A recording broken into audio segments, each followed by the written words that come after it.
Imagine Viking warriors, giants from the north, guarding the emperors of Constantinople.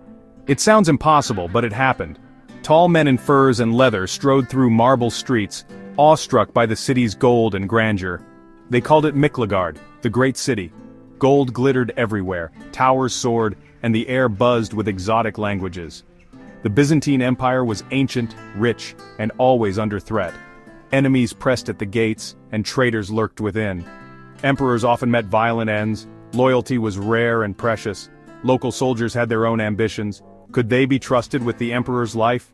Foreign mercenaries were different. Their loyalty was simple gold and oath. Outsiders, steadfast and true, became the emperor's best shield. Emperor Basil II, later called the Bulgar Slayer, needed loyal warriors. Rebels threatened his throne, and he needed a guard he could trust. In 988 AD, he made a bold move. Basil struck a deal with Prince Vladimir of Kiev. Soon, 6,000 Rus' warriors arrived, battle-hardened and grim. Thus, the Varangian Guard was born.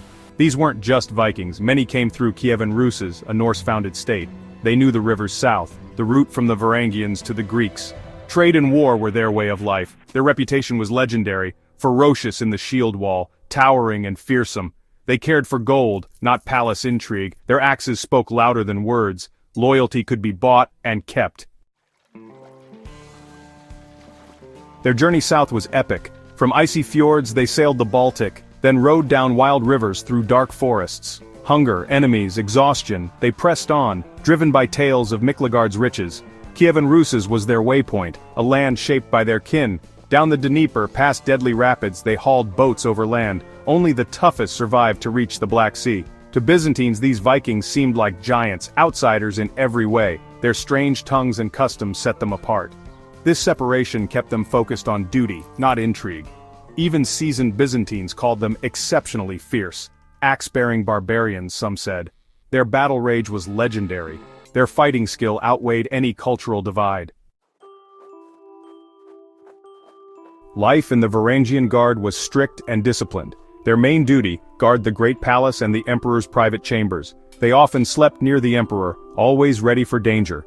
Their presence was a symbol of imperial power. Clad in rich uniforms, silks, gold embroidery, gleaming armor, they were a splendid sight. In battle they were the Emperor's last line of defense. Their axes whirled like lightning, breaking enemy lines. Their war cries chilled foes. They never retreated. The Varangian battle axe, called pelakiphoroi by Greeks, was their signature weapon. It could cleave armor, or even a horse, in two. They also carried shields and swords, masters of close combat. Their loyalty was legendary, their ferocity unmatched. In ceremonies, their presence added awe to imperial power. They stood as a living wall between the emperor and danger. Their discipline and fearsome reputation kept enemies at bay. The guard's trust was not given lightly, it was earned in blood. Their oath was sacred, their service perilous. The emperor's life rested in their hands. The Varangians were the empire's iron shield. Some Varangians became legends, none more than Harald Sigurdsson, later Harald Hardrada of Norway. He served for years, fighting from Sicily to the Holy Land, amassing wealth and fame.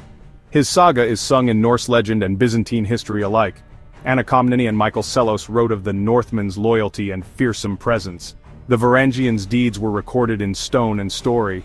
In palace coup and on distant battlefields they stood firm by the emperor. Their loyalty was sacred, often sealed in blood. They had a unique right, polutasvarf, to claim a share of the imperial treasury when an emperor died. This final reward marked their special status. Their bond with the emperor was unbreakable. They formed an iron wall in chaos. Their presence deterred traitors and inspired allies.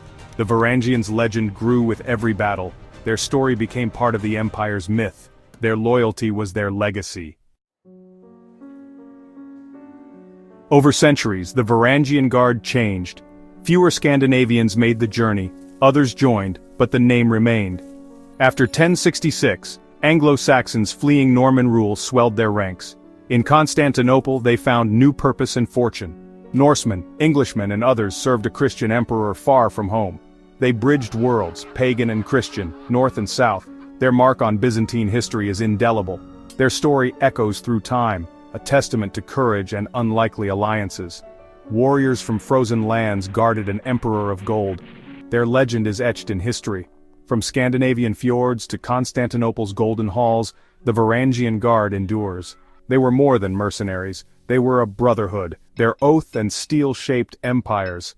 The Guard's legacy is one of loyalty, courage, and adventure. The Varangian Guard remains one of history's most remarkable alliances.